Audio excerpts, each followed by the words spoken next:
현직 공무원의 재미있는 이야기, 공제TV의 제이입니다. 저는 실제로 모 지방자치단체에서 일하고 있는 현직 공무원이고요. 이 방송에서 저는 실제로 근무 중에 겪었던 재미있는 에피소드나 기억에 남는 그런 이야기들을 주로 해보겠습니다. 그 외에도 공무원에 대해서 혹시 궁금한 게 있거나 별도의 도움을 청하고 싶은 분들은 댓글을 남겨주시면 시간 날 때마다 답변을 드리도록 하겠습니다. 자, 여러분들 소고기 좋아하시나요? 저도 엄청 좋아합니다. 그런데 이제 그 소를 키우려면 축사가 필요한데요. 소똥 냄새 때문에 또 주민들한테 항의가 엄청 들어온다고 하니까 조금 아이러니하죠. 오늘은 하천 옆에서 소를 키우려고 축사 건축 허가 신청을 하였으나 환경오염 우려 등으로 불허가 처분을 받은 어떤 농부 이야기를 들려드릴까 합니다.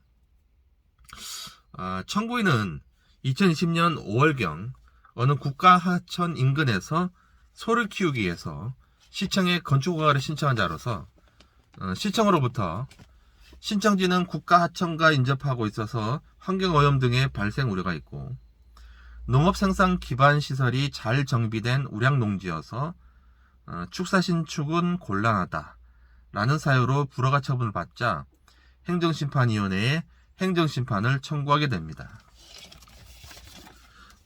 청구서의 내용을 간단히 살펴보도록 하겠습니다.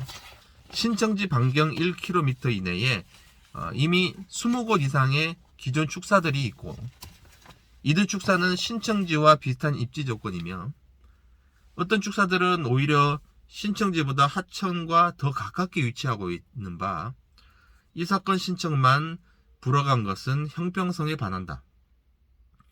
또한 시청은 우량농지 잠식을 주장하고 있지만 신청지 주변엔 이미 많은 축사 그리고 지렁이 사육장, 공장 등이 있기 때문에 이러한 처분 사유는 자기 모순적 행위로서 부당하다라는 것입니다. 이에 행심위는 청구인의 주장에 대한 시청의 답변을 요구했는데요. 시청에서는 만약 신축된 축사에서 분뇨 배출 사고가 발생하면 분뇨가 섞인 오배수가 배수장을 거쳐 그대로 국가하천으로 유입되며 시청에서는 인근 축사 현황 그리고 주민의 어떤 여건, 정주 여건 악화 등을 면밀히 검토해 몇 년 전부터는 더 이상 축사 허가를 내어주지 않고 있는 바 기존 축사 허가 당시와 이 사건 처분 당시의 주변 환경 및 상황이 각각 같다고 볼 수 없으므로 청구인의 주장은 이유 없다라고 답변을 하게 됩니다.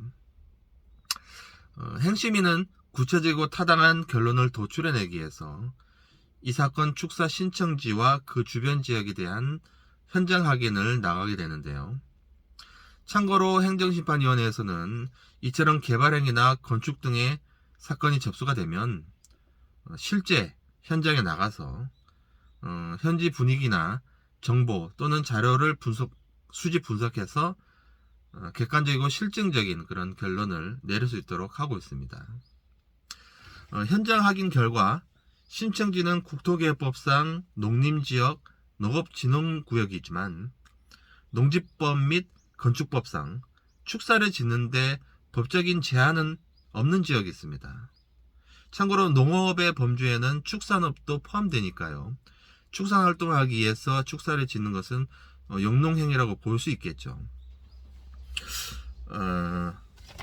한편 2020년 1월경 국토부는 신청지 인근 하천을 국가하천으로 지정하였고 신청지 반경 1km 이내 허가받은 축사는 13곳이었으며 불허가는 3곳이었습니다.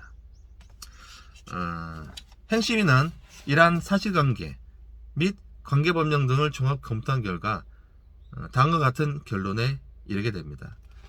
국토개혁법이 정한 개발행위를 수반하는 건축허가는 재량행위이며 재량행위에 대한 사법심사는 재량권의 일탈 남용 여부만을 심사하게 되며 사실오인이나 평등, 비례의 원칙 위배 등을 그 판단 대상으로 하게 된다. 여기서 간단히 조금 설명을 드리면요. 사실오인이라는 것은 우리 오인하다라는 뜻 있죠.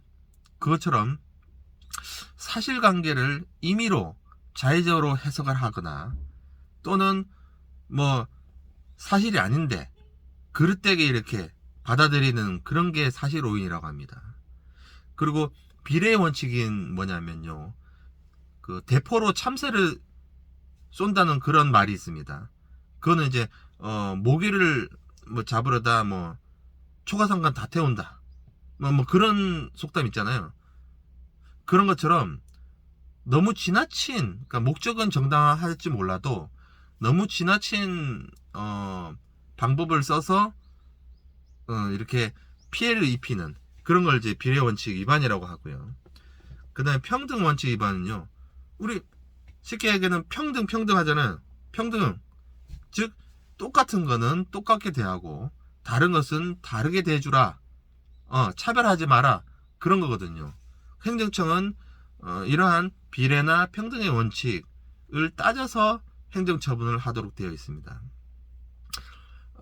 아무튼 그간 기존 축사들이 운영이 되면서 신청지 인근 국가천으로 가축 분뇨가 유출된 사례가 없고 유출 가능성도 낮아 보이는 점, 그리고 분뇨 처리에 필요한 조치를 미연에 취하여 이를 예방할 수 있는 점 등을 고려할 때 환경오염 등 발생 우려가 있다는 처분 사유는 부당하다. 한편 현장 확인 결과 신청지는 경지정리가 완료되어 농업생산 기반 시설이 양호한 집단화된 우량농지인 사실은 인정이 되나 시청은 이미 그 일대에 다수의 축사허가를 내어준 적이 있고 그 입지 여건이 신청지와 크게 다르지 않은데도 이 사건 신청만 유독 이렇게 불허가 한 것은 형평성의 원칙, 그러니까 평등의 원칙에 반한다 라고 하면서 청구인의 손을 들어주게 됩니다. 참고로 축사 사건에 있어서 한 가지 좀 꿀팁을 드리자면, 우선 소똥 냄새라든가 분뇨 유출 등 환경오염으로 불허가 처분을 받잖아요. 이럴 때 이제 청구인에게 유리하게 이렇게 주장할 수 있는 그 근거는 신청지가 가축 사육 제한 거리 밖에 위치해 있고 신축 축사 근처에 비닐하우스 농가 등 상시 영농인이 없으며, 그리고 기존 마을 인근에서 악취 피해가 덜한 다른 지역으로 이축하려는 경우에 해당됩니다. 즉 이런 경우는 행정심판을 한번 걸어볼 만하다는 거죠. 반면 청구인에게 불리한 경우를 말씀드리면 그 반대입니다. 신청지가 가축 사육 제한 거리 안에 위치해 있고 신축 축사 근처에 비닐하우스 등이 있어가지고 인근 영농에 이렇게 파리가 꼬여서 해충 피해가 뭐 우려된다든지, 아니면 인근 축사의 가축 분뇨 유출 사례로 뭐 행정처분을 받거나, 그러면 이 지역은 조금 환경오염 우려가 있겠구나 라고 하면서 행정심판위원회가 좀 행정청에 손을 들어줄 수가 있습니다. 자, 지금까지 실제 사건을 통해서 불허가 처분을 받았다가 심판을 통해서 이렇게 구제를 받은 그런 사건에 대해서 알아보았습니다. 다음 시간에도 역시 다른 재미있는 사건들을 소개해 드릴 테니까 기대하시고요. 여러분 그러면 다음에 만나요.